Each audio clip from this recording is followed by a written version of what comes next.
name's David Reid and I'm Artistic Director at the Melbourne Cabaret Festival. This is now our 4th festival. I'm Neville Seiss, the Executive Director of the Melbourne Cabaret Festival. It's a title I bestowed on myself when we first started it, and I think I'm just starting to understand what that's about.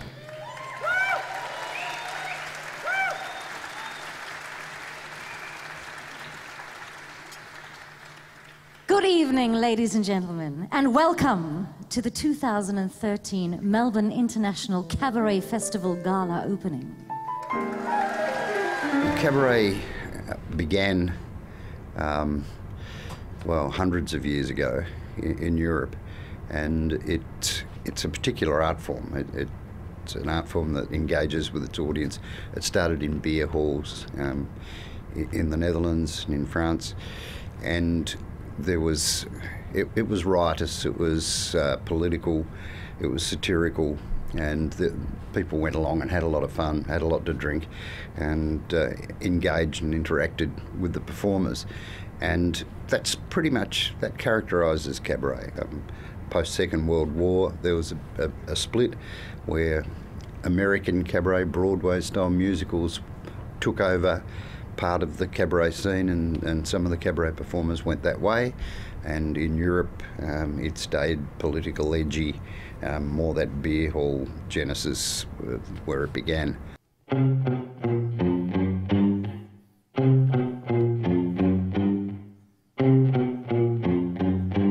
So in Australia you have a mixture of both kinds. We think in Sydney it's a little more Broadway, and in Melbourne it's a little more satirical, it's a little more in keeping with its origins. I think this is where Melbourne is quite lucky, is because we do have all forms of cabaret in the city, whereas other cities around the world tend to pick one or the other, whereas Melbourne's this fantastic blend.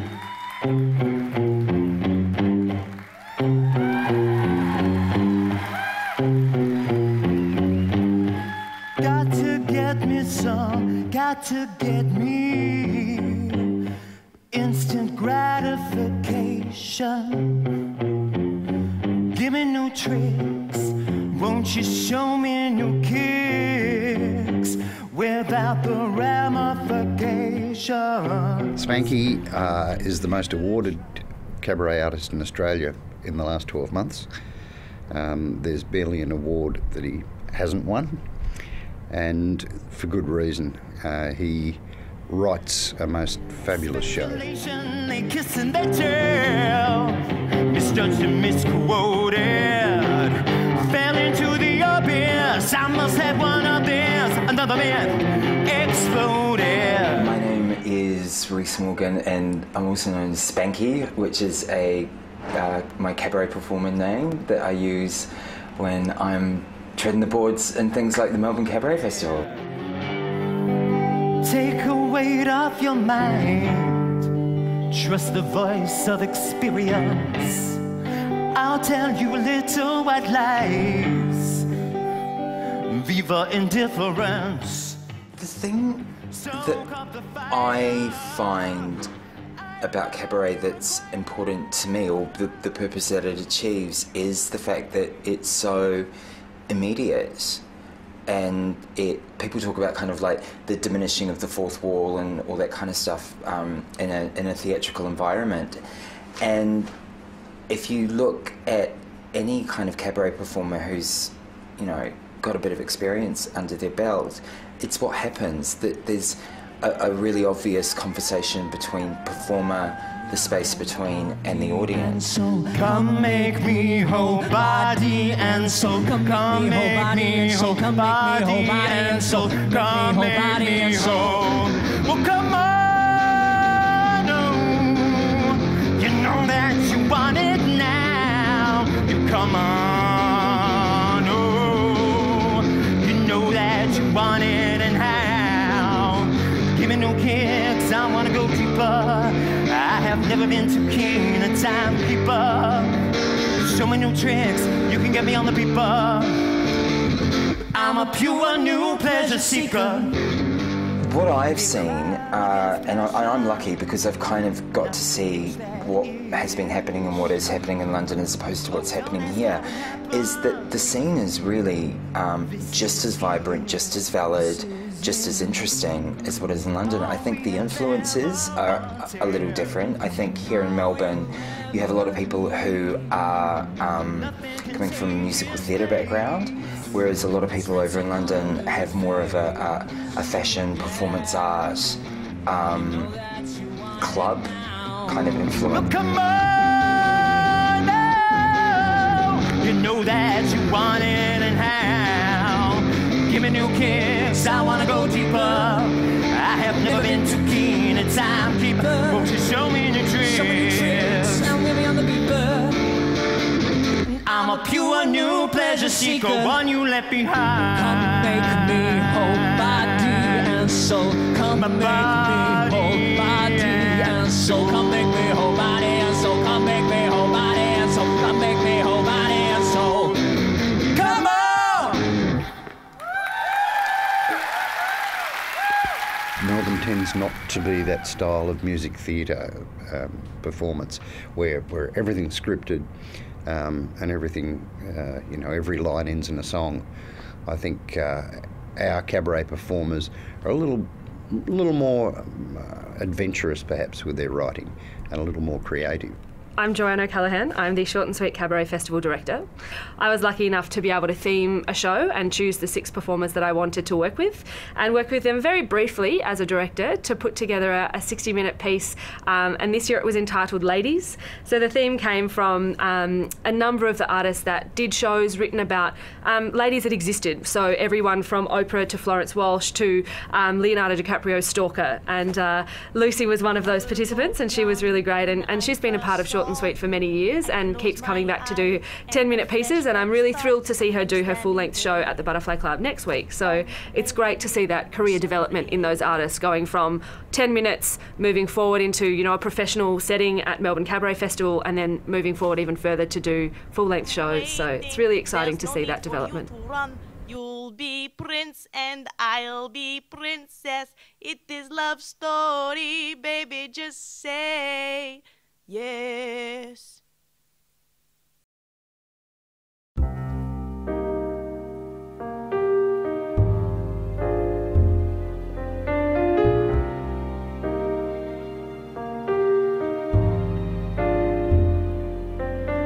Whisper in a laneway in a twisted town, a secret in the shadows when the lights go down, just behind the curtain, flashing in the night all around.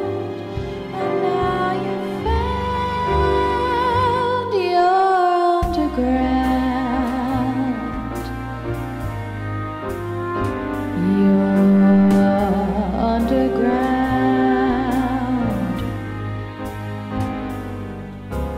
Tiny drop of liquor and a painted smile. Your breathing fans the candle and you stay a while. Music makes you tremble like smoke and the noise of the crowd. They call so loud, you're underground.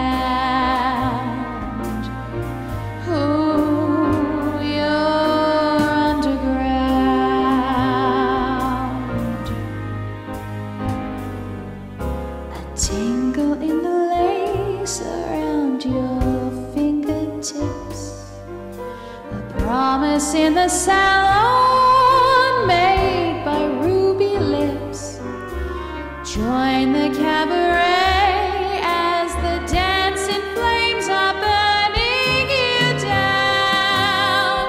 Oh, what a sound! You're underground, yeah, you're underground.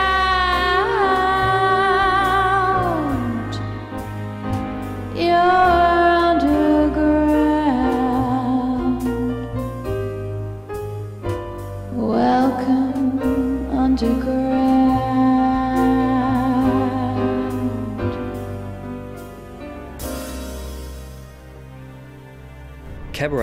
is bubbling away under the surface of Melbourne's arts scene all year round. You know, in small venues, in established venues, all across the city. Cabaret happened every night of the year across Melbourne. The Butterfly Club, I think, started 13 or 14, 15 years ago in South Melbourne, and it's continuing strong. They're now doing more performances than ever before, and I mean, the number of shows that go through that venue in a year is astronomical. The Chapel Off Chapel is doing a lot of cabaret. The Globe is a new venue in Chapel Street in Pomeranz, and the Kew Courthouse. What I've experienced in Melbourne is definitely that edginess and that grit and the grime and the underground frivolity that is unafraid to really peel back some of those sort of layers of fluff and just get to the nitty-gritty and explore that with great joy and passion. Also supported by our strong music industries, our strong circus background, our strong theatre presence, comedy scene. All of these things meld together in Melbourne to create, you know, a really diverse cabaret scene. Melbourne is really a great city for ideas. I mean, we have a huge comedy festival here. We have the Fringe Festival. And I think the Cabaret Festival and cabaret generally are really coming into their own here in Melbourne. And the Melbourne Cabaret Festival has really encouraged that in a big way. And this year it's really taken a big step forward by having the gala at the Palais Theatre in St Kilda. It's not a museum. It's not a lecture. It's supposed to be kind of raunchy and fun. And it's very gratifying for me to come to Melbourne, Australia, and to see all of this happening in the space of this wonderful festival that I got to participate in. The kind of cabaret that I like, which I think Melbourne represents, is a very political and social sort of cabaret. It's something that's promoting behaviour change, that's really getting out there and supporting really poignant current political topics.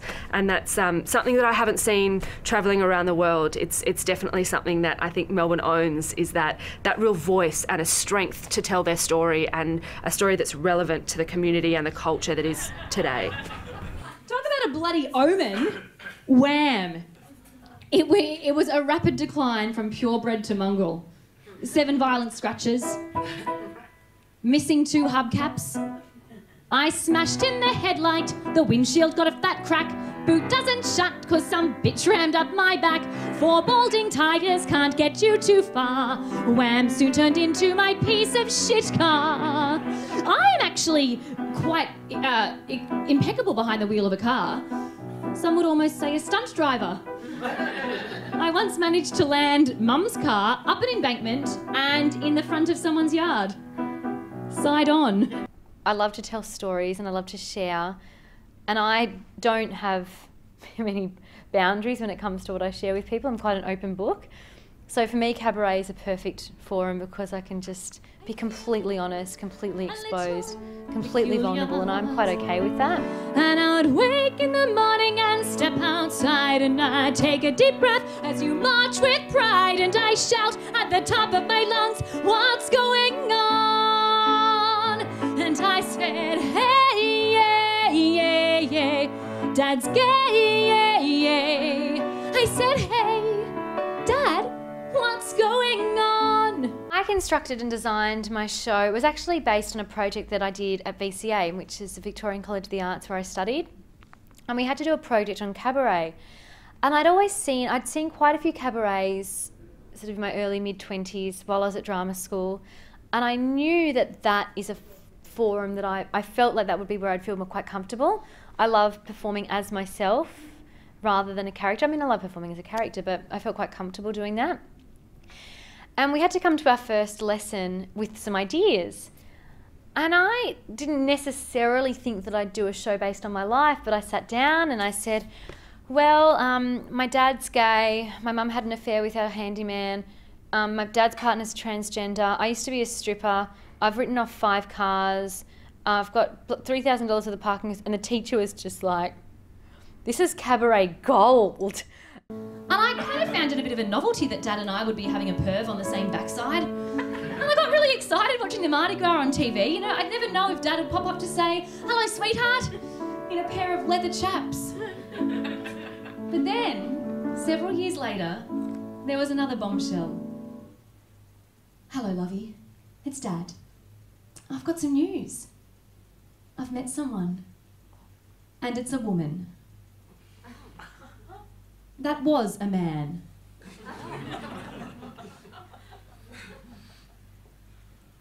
"21 years of my life and still trying to deal with Dad's latest lady friend and her, well, his alteration." Tara Minton originally comes from Melbourne. She's one of the few cabaret performers I know and know of that has a harp as her instrument of choice. The combination of a beautiful voice with a beautiful instrument like the harp just sets the scene for a wonderful show. Romance, 'cause you know we both got the soul. Heading out on tour, you never can be sure, 'cause neither one of us has much self-control. But babe, you know that you'll only leave me, unless of course first I leave you. And then what would you do if I told you we're through? Guess it wouldn't take long to find someone new. Oh, baby, shall we chance a rock and roll romance? Can folk like you and me ever really fall in love? We won't get very far with a harp and a guitar. No, we all knew this was doomed from the start.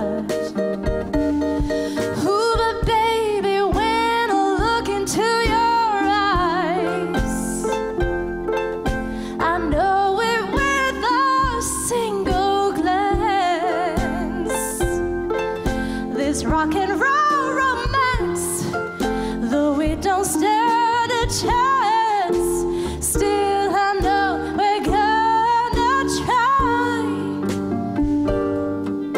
and make this grand piano fly.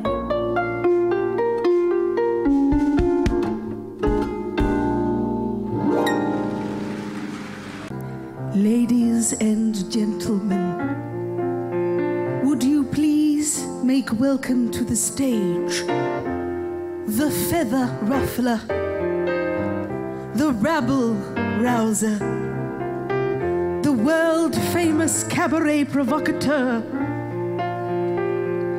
Miss Joanna O'Callaghan!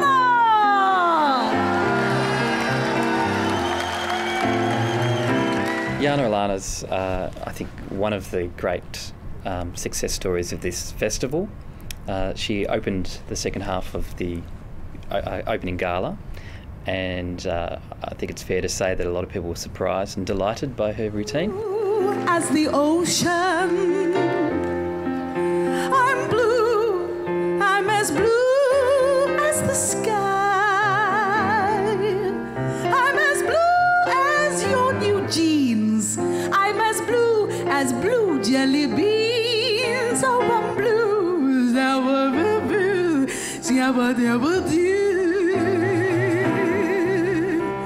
Good evening, labels and generalized. My name is Joanna O'Callaghan, and the show I'll be performing in the Cabaret Festival is called Between the Cracks. Oh, what's that up? What's that? Oh, it's my earring. I wondered where that went. So the character, Joanna O'Callaghan, started in about 2007. Well, the seed of it started in 2006 when I was at a bit of a low point in my life, and I decided that I needed somewhere to put my anger, my feelings, my opinions. I was, I think, about 28 or something. I was going through a Saturn return as well. So it kind of made sense to split off, I guess, a slightly dysfunctional version of myself and form her into a character. I think it's been really cathartic. I'm as blue as a black eye. I'm as blue as blueberry pie. Oh, I'm blue. Guess where I'm coming? In your laps. I mean, Yana thinks she's sexy. She thinks she's right. She thinks that people care, love her. The whole world revolves around her. And I think there's a little part of Yana in most people. I'm blue. I'm as blue as a blue whale. I'm blue as the vein in your arm. I'm as blue as the deep freeze. I'm as blue as 3-year-old cheese. Oh, I'm blue. I'm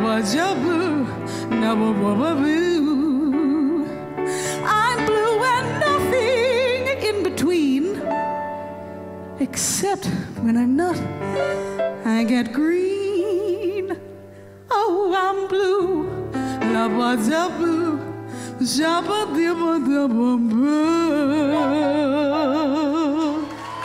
Thank you. Oh, thank you so much. Adam Gettle is fantastic talent out of the United States. Won many awards over there, including Tony Award. Mom, who art in heaven, are you far away? Can you really hear me? 'Cause I have a lot to pray.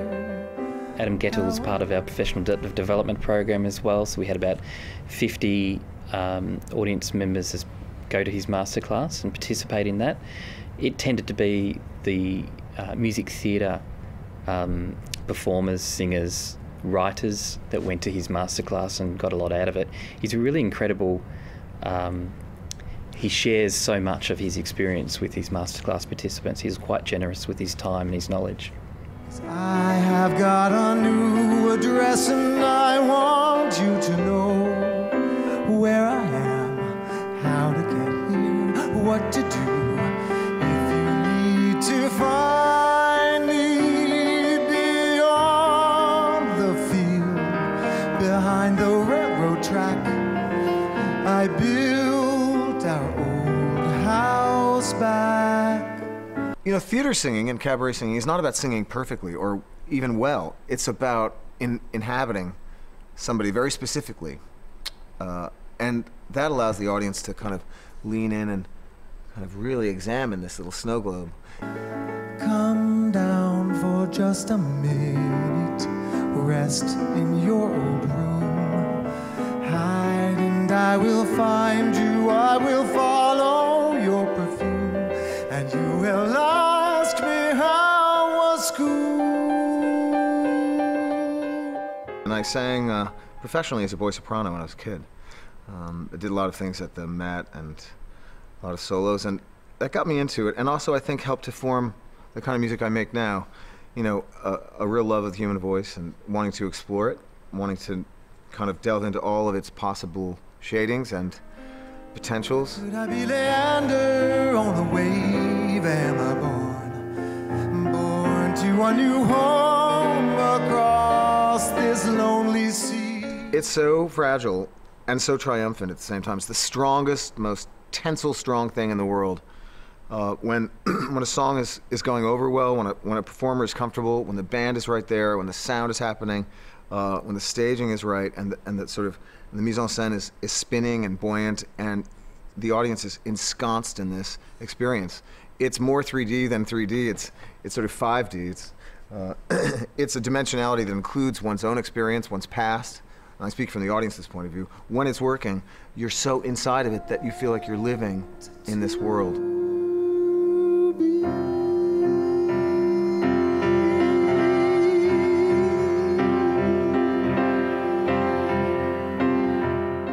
My name's Kath Carmody, and I am the production coordinator for the Melbourne Cabaret Festival. And what that entails is the link between the artists and the venues and David and Neville for rehearsals and bump-ins and sound checks and everything like that. It's part of my job to have an overview of all of those and make sure there's no overlaps and then change things if there is.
David Pomeranz has sold over 40 million albums worldwide, which makes him one of the highest selling solo artists, living artists in the world. He writes some beautiful songs. His passion is songwriting, and from pop songwriting through to ballads, but it's all contemporary, and some of the music that he performed over the festival I think blew people away. This particular show that he brought to us was an amazing concept. It was about Charlie Chaplin's reflections on his life the night before he was awarded the Lifetime Achievement Award by the Academy. My name is Chaplin. It's Chaplin. He fixes himself up and he goes in.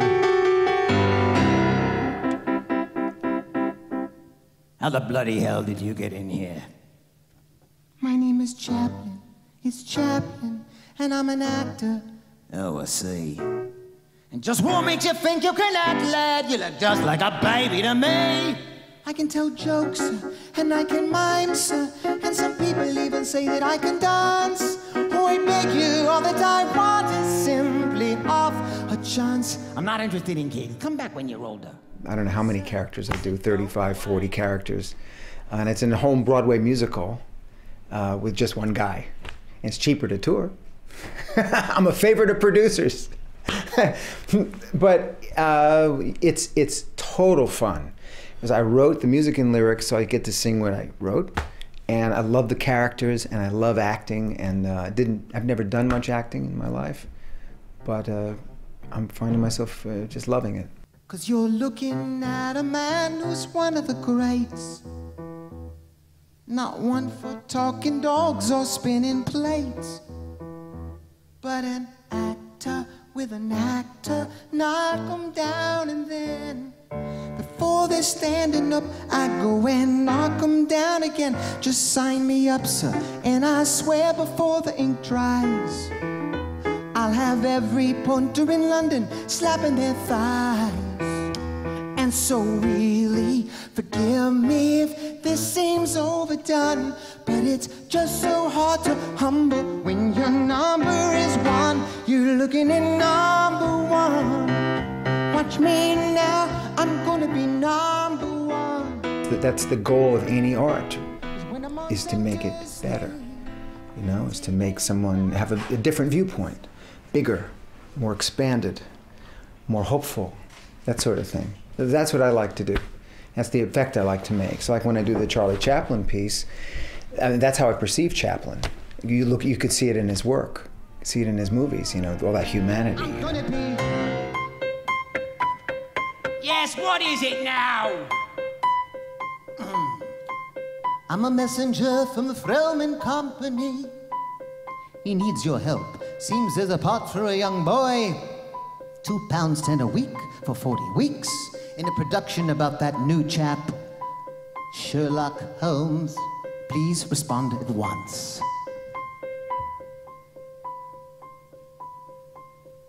Well, Chaplin, you think you could do the job? Do the job. Hey, you won't be sorry. I'll be your dream come true. He sure looks happy. Hey, Mr. Chaplin, tell this man what you intend to do. I'm gonna be number one. Watch me now, I'm gonna be number one. I'm gonna get up so high, gonna puncture the clouds and barrel up into the sun. Though nobody knows my name, they've only themselves to blame, 'cause it's only a matter of time before the name Chaplin will climb and top the marquee. This boy's going to be number one. Yes, I'm gonna be number one. I'm gonna be number one. Hey, hey, hey. Oh, yes. Thank you, Mr. Blackmore. You won't be sorry, sir. Number one.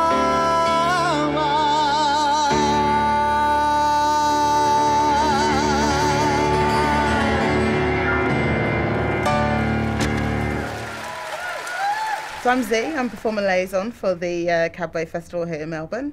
My main part of my role is to look after the international artists that come in from the USA and the UK, and I generally kind of just babysit them while they're here. They say the French are naughty, they say the French are bad. They all declare that over there the French are going mad. I'm Marika Aubrey and I'm a cabaret artist from Sydney, or I'm Sydney based at least, but I perform everywhere. They have a reputation of being very gay. I just got back from Paris and I just want to say when they go parlez-vous and parlez-vous, this for you and that for me, 50 million Frenchmen can't be wrong. The next song, you'd be laughing out loud, and then she'd tell another little sad story about Sophie Tucker or about Marika's own history. And then again, there'd be another roller coaster, and you'd be laughing out loud. I think the show was really quite skillful, and Marika, great credit to her in how she achieved that. I think it's one of the hardest art forms that there are as a as an actor or a performer, purely because it's only you up there, usually. So there's not a lot to rely on, and you have to be very self-sufficient. So you learn really fast how to connect with an audience and how to, you know, work with other musicians and be instinctual and cope with mistakes and that live beast that is cabaret. So I think it's a really good learning curve for anyone who wants to up their game. I wonder what is that kid's game? The way he spends money, it is a shame. Is he from Klondike or from Maine is what I'd like to know. I'm worried about him, I must admit. With the yellow gals he has made an awful hit. I wonder what is that kid's game? I certainly think that cabaret, is absolutely not the leftovers part at all, but I think some of the most brilliant artists who are in cabaret, and I watch their shows and I go, well, where else would you be making work? Because you're too shiny, you're too different, you're too, you know, that voice is not a chorus line voice. It is something other than that, and it deserves its own platform.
Fem Belling's got a jazz background, originally from South Africa. She became a leading lady in London.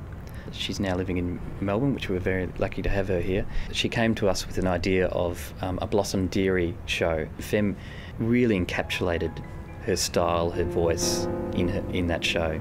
I used to visit all the very gay places, those come what may places, where one relaxes on the axis of the wheel of life to get the feel of life. jazz and cocktails. The girls I knew had sad and solemn grave faces with discontent traces that used to be there. You could see where they'd been washed away by too many through the day. So Blossom Dearie is a cult chanteuse with caviar taste in music. She's not one of those jazz divas that is hugely known. In fact, that's why she has a cult following. Not many people know her music. She's not widely known. I will, and yet you are still burning inside my brain. Romance is much, stifling those who strive. For I'm gonna live a little lush life in some small dive. And there I'll be while I rot with the rest of those whose lives are lonely too.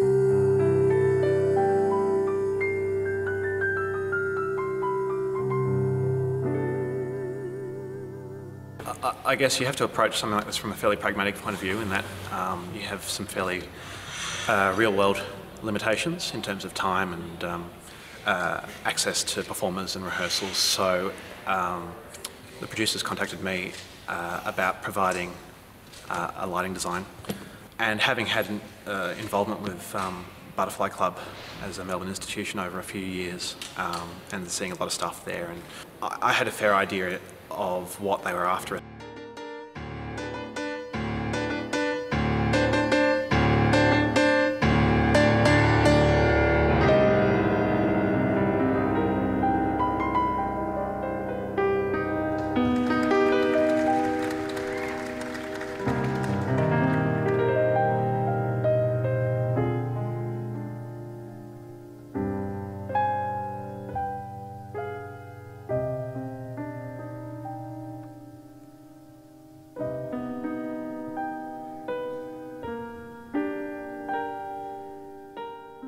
Joey Arias has been a long-time cabaret legend in New York and throughout the United States.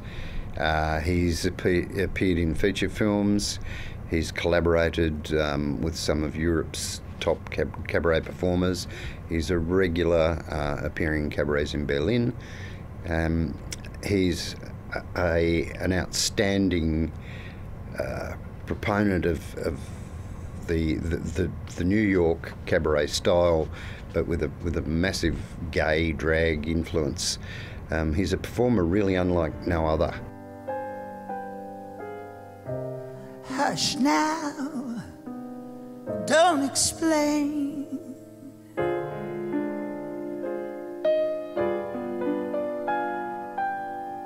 You're my joy and pain. I'm glad you're back.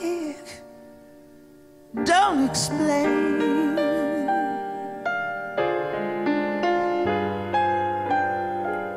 Someone said to me one time, Joey, you were engineered to perform. That is your life, period. I said quiet, don't explain. You're my joy and pain. Skip that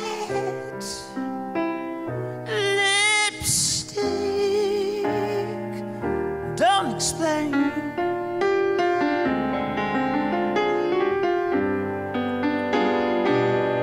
You know I love you, and thoughts are of you. I'm so completely yours. To me, it's kind of a political thing. It's about sexiness. It's about a journey of life. It's something that reflects what's going on in the times.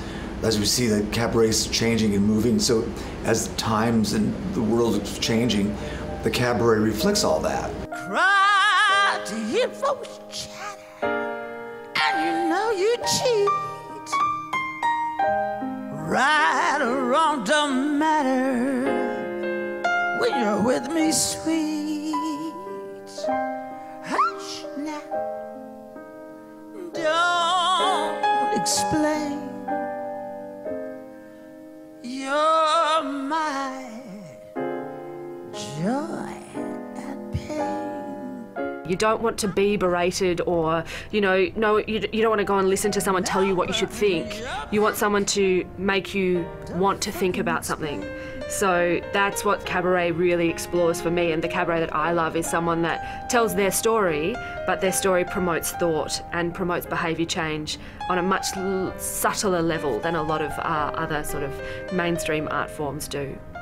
I think cabaret is different from other forms of entertainment because, I mean, if you go to the theatre, it's a script and it's actors interpreting a script. If you go to a concert, it's a performer singing songs and might have a little bit of a chat or banter between the songs. But cabaret is there's generally a narrative. It's about a person maybe telling a story, but really communicating with you as an audience member. Cabaret can be anything under the sun, in my opinion, as long as it's intimate, as long as it's honest, and as long as it's minimalist somehow, and very direct and very uncluttered, and just makes a whole group of strangers feel like they all know one another. And what love endures, all my thoughts are of you. I'm so completely yours. The way we're planning for the years ahead, there will be even further growth, and this festival, I'm determined, will become one of Melbourne's great iconic arts festivals. It can be so many things, but the question still remains. What's it all about? What is Melbourne Cabaret? I like to sing and act every day. What I like to call a gay old soiree. I'll just distract them with a joke and a creepy look. That's our Melbourne Cabaret. Working on your own show 24 hours a day. It's out there, it's provocative, it's funny, it's gay. It's rich and indulgent like a great Cabernet. And that's my Melbourne Cabaret.